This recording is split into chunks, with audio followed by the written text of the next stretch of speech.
Hello, everyone, and welcome in to another episode of the RTI and VR2 Recruiting Podcast. It's been a little bit. We missed last week because, sometimes life happens and couldn't get a time to work for all of our schedules for all three of us to sit here and record a podcast. But actually, we couldn't even for this episode. We're going to have it's going to be me and Matt Ray from Vol Recruiting Reports to do this one. But we will have one a little bit later this week, whether it'll be Friday or not. We will have one later this week where it's going to be all three of us, Brandon and Matt from Recruiting Reports, and me, Nathaniel Rutherford from MarketTopInsider.com. We do appreciate you all tuning in to this episode. Like I said, it's been a couple weeks. We apologize for that, but we'll be getting back to a hopefully regular schedule here with the podcast. We've got Matt, we were going to do last week, kind of one of the podcasts we were planning on doing last week was a mailbag podcast, and we asked questions, and some of them, I guess, are, I don't think the win over UTC is going to do a whole lot for recruiting. So I think a lot of the questions we got were, things about Tennessee's 0-2 start. So I think they'll still apply. So I'm going to go through, and we're going to go through the questions we got. And then there's also something that Matt and I both wanted to discuss, a certain prospect. And then we'll have different topics we're going to discuss with Brandon when he comes on for the podcast later on this week. But we want to answer some of the questions we got on Twitter from you guys. Matt, kind of one of the first ones I want to talk about here is from TWA on Twitter. He asked us back last week when we asked for questions, with an 0-2 start, not 1-2 start, and the rest of the season not looking good, how does this all really affect the 2020 recruiting class? I imagine, I think we got a lot of questions along that same vein, but this one goes a little more in depth. It sounds like the ones committed now are pretty firm, and they know they can come in and have an immediate impact. But what about the ones who haven't committed yet? And Matt, I think that's a good question. I think we can kind of go several different directions with this because obviously, people's minds probably automatically gravitate to the 5 stars like the Noah Sewells and the Sabell Smalls and the Rakim Jarrett's and things like that. But I also think it's worth kind of looking at too some of the in-state guys, whether looking at Jay Hardy, Amari Thomas, Chris Morris. How does this start? In your opinion, you've obviously talked with a lot of these in-state kids, throughout the last couple of years, months, and past few weeks and stuff. We can talk all day. We can talk here in a little bit about some of the bigger guys on the West Coast and whatnot. But I'm curious, in your opinion, Matt, how does this start? Does it affect Tennessee's chances with a guy like a Jay Hardy, with a guy like an Amari Thomas? Does it really hurt or help, or how do you feel it really affects Tennessee with these in-state kids? These in-state kids, they saw the program go through highs and lows. If you tuned into any of our premium content, and you saw last week where I specifically asked Keyshawn Lawrence that question, and Keyshawn's thing was he knew what he was signing up for. He's heard the coaching staff's message. He can see even more now that he's very needed on defense. So when you look at guys like Jay Hardy and Amari Thomas, these are guys that their decision's going to run for. It's going to be an ongoing decision for them. Their decision is going to run late into the process. So, I don't know that it affects those guys in particular very much. I think, Tennessee has a really good chance of riding the ship this week and trying to fight back into bowl contention. They have showed that they have not quit after an 0-2 start, and a lot of teams would quit. So, you come out, you compete against the Florida, you got a rough road still with Alabama and Georgia left. That you play those 3 schools every year. Can you slip up and get a Mississippi State? Down the stretch, can you win some of the games you should? If you do that, you're certainly able to fix things. I think it's going to be, does the 0-2 start snowball for Tennessee? If you only beat Chattanooga, UAB, and maybe knock off a Vanderbilt and a Kentucky, and I think you could see the wheels kind of come off. But right now, I think it's going to be a wait-and-see type of thing, especially for those 2 guys in particular. Now, Reggie Grimes, another in-state guy, could it affect Reggie? Yeah, it could. If Alabama really decides to turn up the tempo on him, that one's probably over anyways. But you've got South Carolina, who is also off to a little bit of a rocky start. So Reggie still kind of wants to commit around November.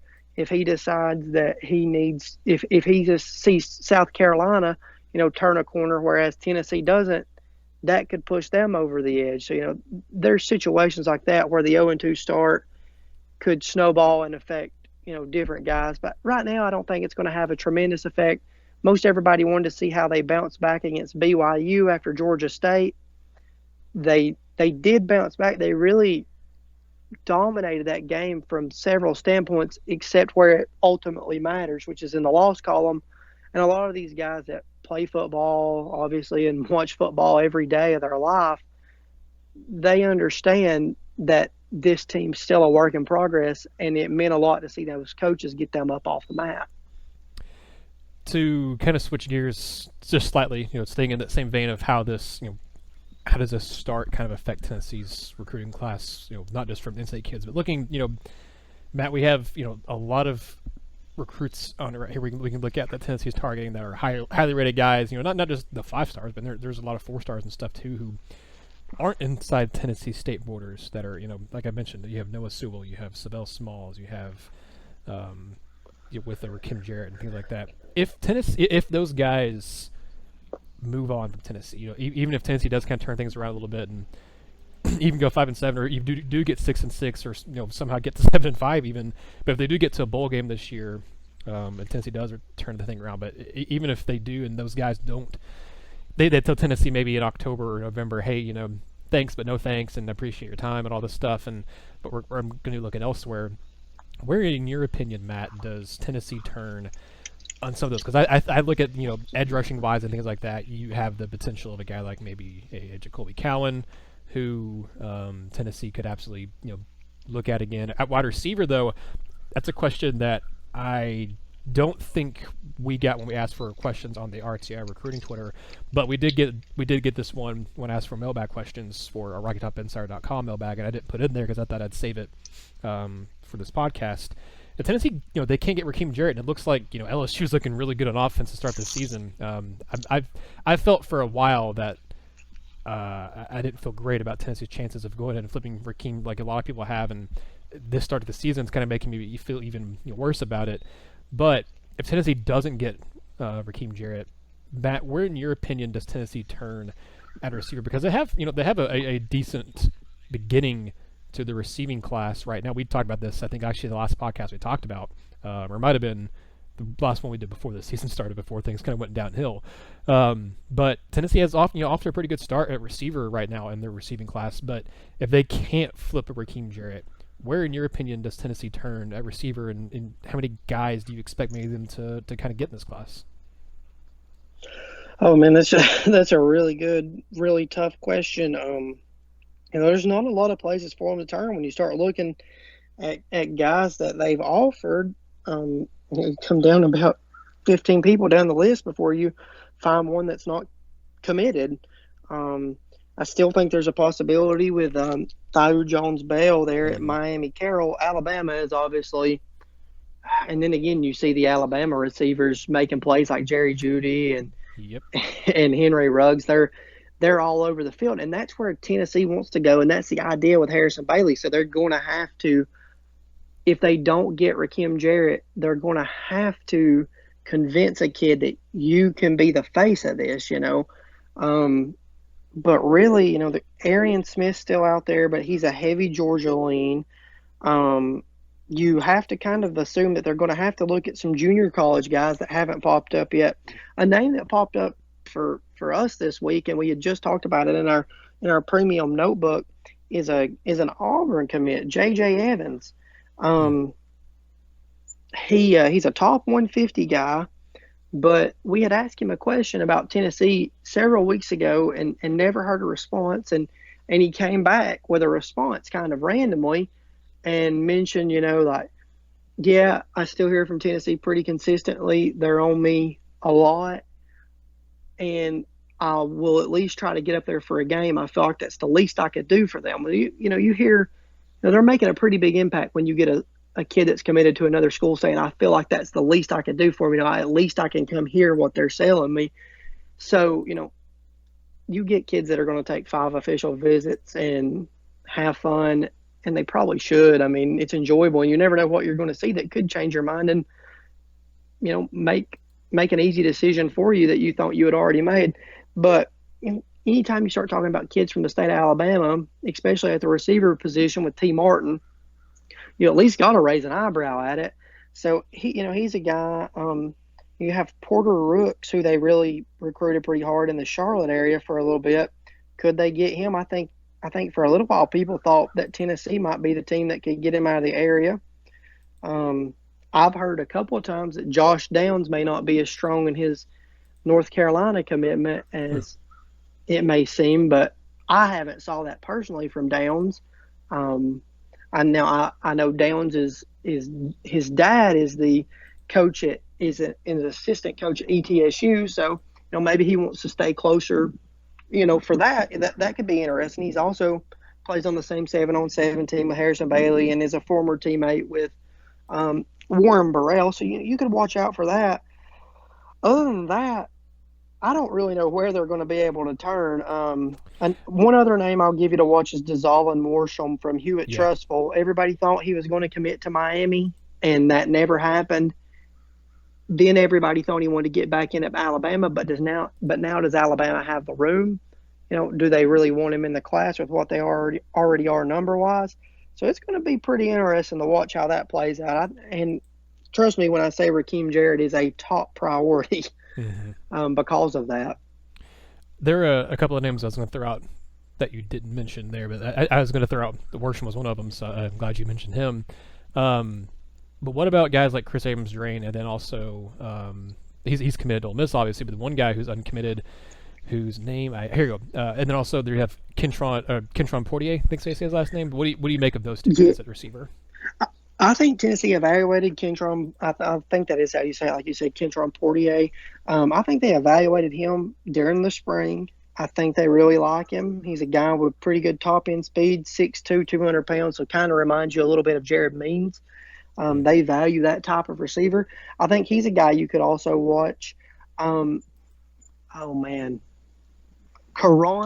Prunty, a kid from Virginia, is another name. I think we might have talked about him just briefly, Nathaniel. I talked about him on the inside. I know I talked about him on one of our insider notebooks back at the 1st of September. I remember one of you guys bringing up the name somewhere, whether it's on podcast or not, but I remember that being brought up.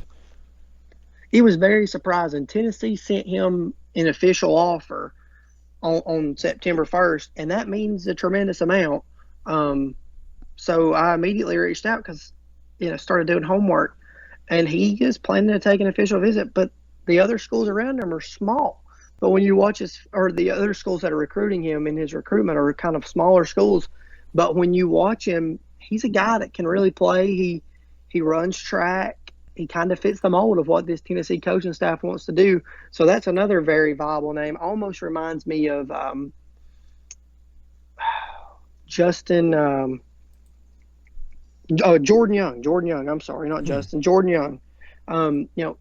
Top frame, really good ball control down the field, hits a quick slant, able to split the defenders and get upfield and do something with it. So another guy that Tennessee could maybe, pull quietly before he blows up. So there's names out there. It's just going to be interesting to see how they play them out. Yeah, I think that question, by the way, I believe, if I remember correctly, was asked by Get Bentonval, who asks, a ton of good questions every single week for our mailbag, for the recruiting stuff, and for you guys too. So for stuff that you guys do with just everything you do with all recruiting reports. So thank you all, Get Bentonval. I know that wasn't technically one that you sent to us when we were asking for questions for the podcast a couple weeks ago, but I wanted to get to that one especially. One other thing, there are actually a couple more here because a lot of them had to do with stuff that is a little outdated now, but I did want to get to one that was asked by Big Orange Pruitt on Twitter. If you don't follow him, he's a pretty active guy on the Twitter scene, Big Orange Pruitt. Asks a couple different questions. One, easy to answer here, Matt, is do we know if Harrison Bailey is an early enrollee yet? Yes, he is. Okay, thought so. The other one he asked here was, he asked about Tennessee in-state recruits, which we kind of touched on there a little bit already. So the other question I want to get that he asked is, what's the word on any incoming offensive lineman or defensive lineman? And I do want to ask, before we talk about guys who aren't committed to Tennessee, who Tennessee's targeting still, I do want to ask you, Matt, about your thoughts on who Tennessee currently has committed on offensive line, because I think Cooper Mays is, he's staying with Tennessee unless something weird comes out about if there's some kind of scandal or anything like that, I think him, Harrison Bailey, and Keyshawn Lawrence, and you could circle a decent amount of the guys in this class. I think they're going to be solid, and they're not going to decommit from Tennessee.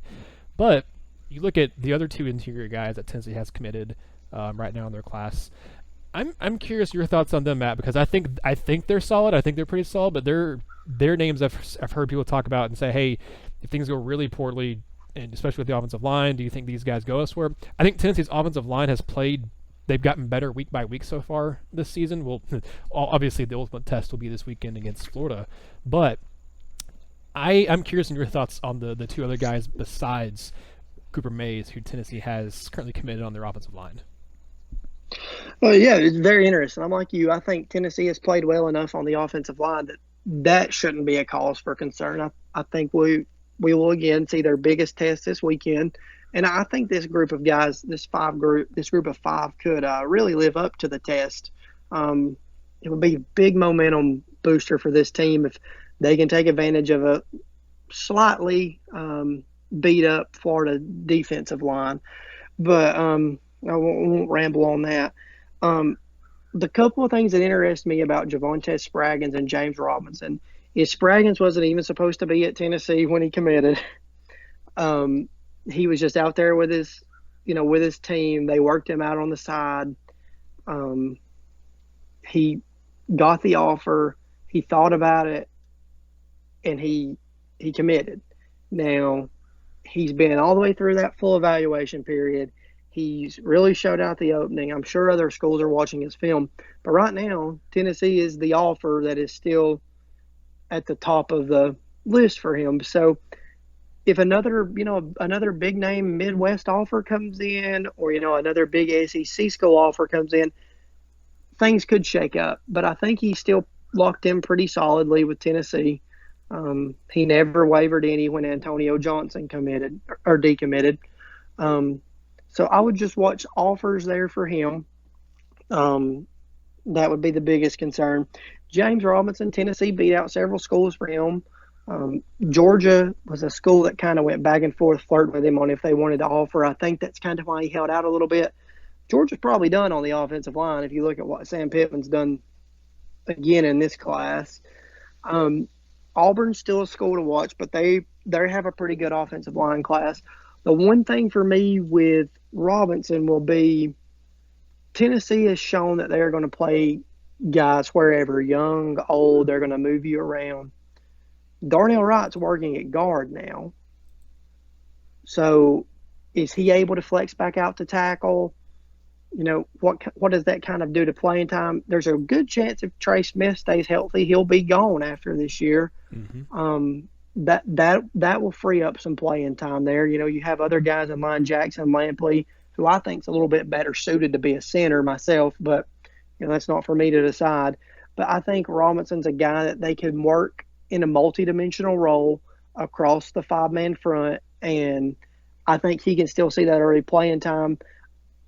I don't think there's much concern there with him either. Every week you see him sporting Tennessee gloves. He's on Twitter with Tennessee shirts or on Instagram, Tennessee shirts, Tennessee wristbands. I don't think right now there's a lot of cause for concern with him. Now, Auburn could probably push. Alabama's probably another school that could decide to push and shake things up. It's hard to get kids out of that state. But right now I think Tennessee's firmly in a good position with both of them. And, anything can change. But right now I feel pretty confident saying that they're both going to be a part of Tennessee's class at this point. Well, to switch gears a little bit, I know I brought up, a question there about the offensive line and defensive line, but Matt, it just has come to my attention here that I think this is worth talking about. You had Jimmy Calloway, who's committed to Tennessee, who's actually he's been having a pretty good start to his season so far, if I remember seeing some of his stats and stuff correctly, for the first few weeks of his high school football team.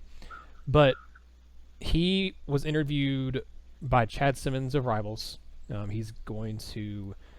He said he was going to come visit. Ty Barron obviously came and visited Kentucky over the weekend when they played Florida. I think Tennessee's still in a good spot with Ty Barron. He's one I kind of forgot to mention earlier when I was talking about the in-state guys, but I think Tennessee's still in a good spot with him. I don't know how much I'd look into that visit to Kentucky a whole lot. But Callaway was supposed to come up there with Barron and visit the Wildcats, and he said he wasn't able to. But here's some quotes, Matt, that I think we should discuss here. That's because I'm sure people will ask us a bunch of questions about it if we didn't. He says, Kentucky is a school I still talk to almost every day. They offered me last year, and they have never slowed down recruiting me. I was going to visit them this past weekend for a Florida game, but I wasn't able to get up there. I know I will take an official visit up there. In his conversation with Chad Simmons, Calloway said that he is still, quote, around 80% committed to Tennessee. How alarming should that be? I know Calloway obviously isn't, a big 5-star, 4-star guy, but he's a guy who I think has a lot of potential, and I think is a good player, and he's one that could play on either side of the ball for Tennessee. I think you'll see him at receiver before you see him at defensive back, but he's a guy who kind of like Gerard Means has ability to play both sides of the ball.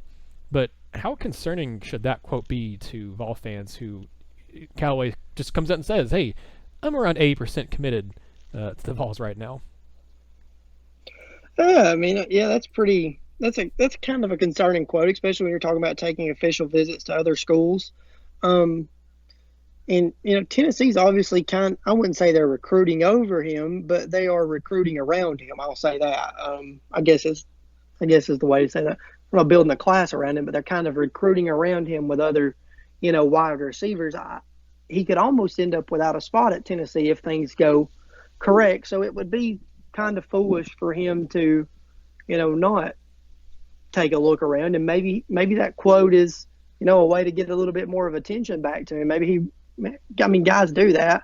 The thing with Callaway is Kentucky is selling these kids on a lot of playing time, and Kentucky's playing pretty well right now, surprisingly enough. I didn't expect them to be in the game with Florida, and I really didn't expect them to have a chance to win it. So,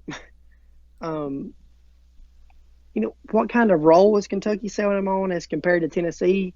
Because if Tennessee hits on any of their probably 5 to 6 top targets at the receiver position, Callaway's not going to be the guy there. I don't know how I would go with it's a little bit alarming. You probably should watch it. I don't want to put too much on it, but he kind of reminds me of a guy that can kind of play that role that Lynn Bowden's playing up there at Kentucky. So maybe they sell him on that. Yeah, I would be concerned too. But like you said, he's a guy that you can, in my opinion, he's a guy you can replace. I think he's more of a project type of guy that he probably won't play for you a ton as a true freshman, but you don't need every guy you bring in to play for you a ton as a true freshman. You can afford to have some more project type guys, but at receiver for Tennessee, I think you need more immediate impact guys. I think you could take him if you have enough room. I'll be honest. I like Jimmy Calloway. I like his film. I like what he brings. This isn't me trying to down a kid because he's maybe looking elsewhere. I would be sad to see him go if I were a Vol fan or if covering recruiting and stuff for Tennessee and just watching the future for Tennessee. I'd be sad to see him go. Maybe he doesn't live up to the kind of the expectation I kind of have for him a little bit, but I do think he's a good player who can make a difference at some point in his Tennessee career or wherever he goes as his career in general in college. But yeah, that's very interesting. I think it's something that we worth monitoring moving forward. Maybe Tennessee improves in this season. The season goes along and it ends up being kind of a non-issue, a non-factor. But that's interesting, and that's something that I think we'll have to keep an eye on. But Matt, to kind of finish out this episode of the podcast, it's going to be a little bit shorter because it is just Matt and I, and we've kind of run through the questions that I wanted to get to from our listeners here. We'll ask some more, obviously, for our next mailbag question, which I'm sure we'll do one next week since it won't be a game or anything, and there won't be much visitors coming in either, so we'll do another mailbag podcast next week. But one of the last things I want to talk with you about, Matt, you and I were talking about it a little bit before we hit record here. There is a running back who we both think Tennessee needs to get on, and apparently they're not. I'll kind of let you carry that a little bit here in a second, but his name is Jahmyr Gibbs. And with Ty Jordan, who it wasn't a big surprise, he ended up committing to Texas, staying in state there. It's not a huge surprise. He has a mother who has a lot of health issues, and I do not fault him one bit for wanting to stay closer to home and be around her and be closer to her. I think he'd like Tennessee quite a bit, but it is what it is. And he's going to stay home and stay in Texas. But with him being off the board, that was a guy that a lot of Vol fans and a lot of recruiting guys like us months ago were kind of circling and saying Tennessee has a good chance of maybe adding him to this class and him being a really good complementary piece to T. Hodge. Jahmyr Gibbs, I know he doesn't play in a big high school. He wasn't at camps and stuff like that. But give us, Matt, a little bit of a background on who Jahmyr Gibbs is and what he's doing this season, and whether or not Tennessee is even giving interest, and who is giving interest if Tennessee isn't. So Jahmyr Gibbs is a guy that kind of blew up over the winter. Nobody was really surprised to see it because he has a very unique skill set. Tennessee evaluated him over the summer as a cornerback, is what I'm told. He didn't care for that very much, and he probably made a point in his first game that he probably should have been evaluated as a running back. In week 1, he totaled 420 rushing yards in three quarters and scored on 8 of his 23 rushing attempts. So he set an area record, which is around Chattanooga, Northwest Georgia, an area record for that. He did it against a team that is usually a pretty decent school in the area in Ringgold, Georgia. Gibbs is now ranked as the number 10 all-purpose back in the country. I feel like he's probably a guy that Tennessee should target. I thought they probably should have targeted him before, but that comes with some evaluation of my own that I did when I was working with Gerald Riggs on a camp that he was planning. We evaluated a lot of the local talent, and Gibbs was like one of the first guys that came up right after Jay Hardy. So, those two were 1-2 on everybody's list from about 7 to 8 guys that, were discussing, this top talent in the area. And some would place Jahmyr above Jay, and that's just how they value, different positions. But, I thought Tennessee should have probably got in on him earlier. Was pretty excited to hear that he was going to camp. Thought things would really, kind of turn after that. Talked to Jahmyr a couple of weeks back. Didn't have much to say. Did talk to him this week, and the answer as far of if there was any interest between him and Tennessee, and if there was any plan to visit, was as simple as no. Just that simple. That was the plain answer. It was no, and that's kind of where that stands. Some other schools have got involved in the mix. He's committed to Georgia Tech, and Ohio State recently offered. He's been on campus at Georgia. Georgia's evaluating every possible running back target they can in case they swing and miss on a couple. So, it's going to be a really big uphill battle for Tennessee if they do want to get back into that one, but I do think they could. I really do think they could. Yeah, USC, Ohio State, Florida, those are his 3 most recent offers. I mean, those are schools that, those are pretty good schools as far as especially producing offensive talent. And I'm with you, man. I don't know what the holdup is for Tennessee right now. He's a guy that is very different than what T. Hodge brings to the table, and he's a guy that he's looked really good. Granted, he's down in Dalton, Georgia, which I don't think they have nearly as good as competition as other places in Georgia do. But just watching his highlights, this kid is shifty. He has really good vision. He moves really well. He's quick. He's got very good footwork. I don't know what it is that Tennessee's waiting on to really get involved. He hasn't, like you said, he has an offer, but it's as a defensive back. It's not or he was at least evaluated as a defensive back, not as a running back. So I don't know. Maybe Tennessee's making a mistake with this one.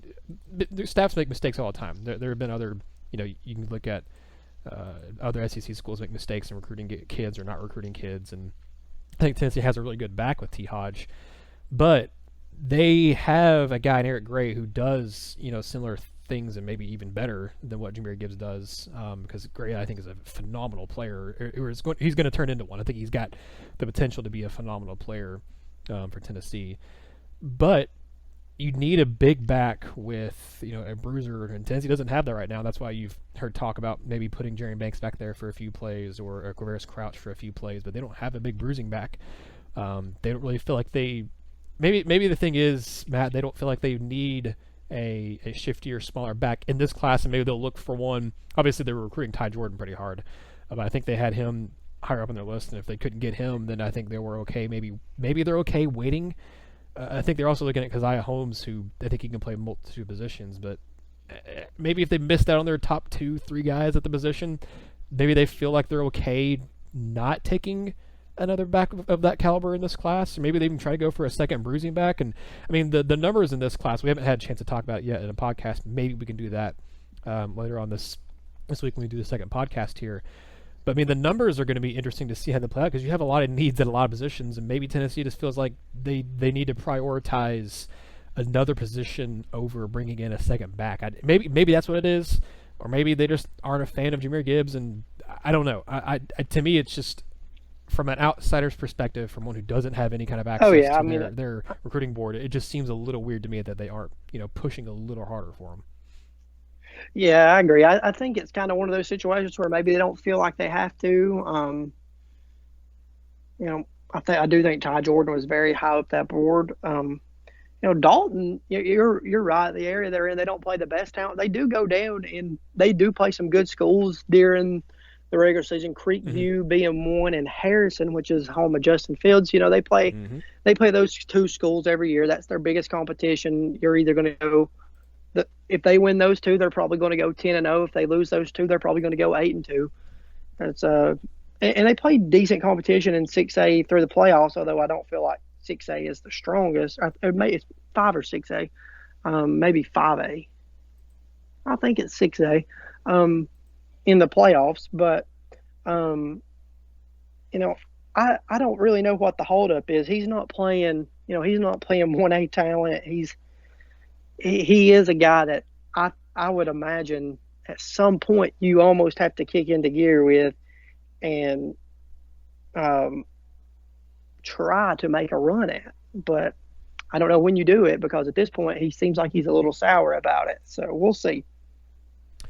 Yeah, and it's not like it's an in-state situation where you can kind of point back to the Chris Russell. That's something. It's not like an in-state kid. You can point back to the Chris Russell situation where you waited too long there. It's a little different that he is in Georgia than it is if he's in Tennessee. But yeah, it's weird to me. And like I said, I'm not gonna sit here and lambast Tennessee, rake him over the coals for not getting him, because who knows? I mean, he could turn out to not be as good in college as maybe we're anticipating him being. But I think it's a conversation, Matt, that we should definitely have in a podcast maybe later on this week, is kind of the numbers and stuff, because Tennessee's they're at a point right now where they have a lot of needs at a lot of positions. I mean, from just watching this season, it's pretty evident they have a lot of needs at a lot of positions. But you are seeing a lot of young guys make an impact in a lot of those spots, and I think it's going to be interesting to see how Tennessee addresses their numbers, because they can bring in a full 25 this time around,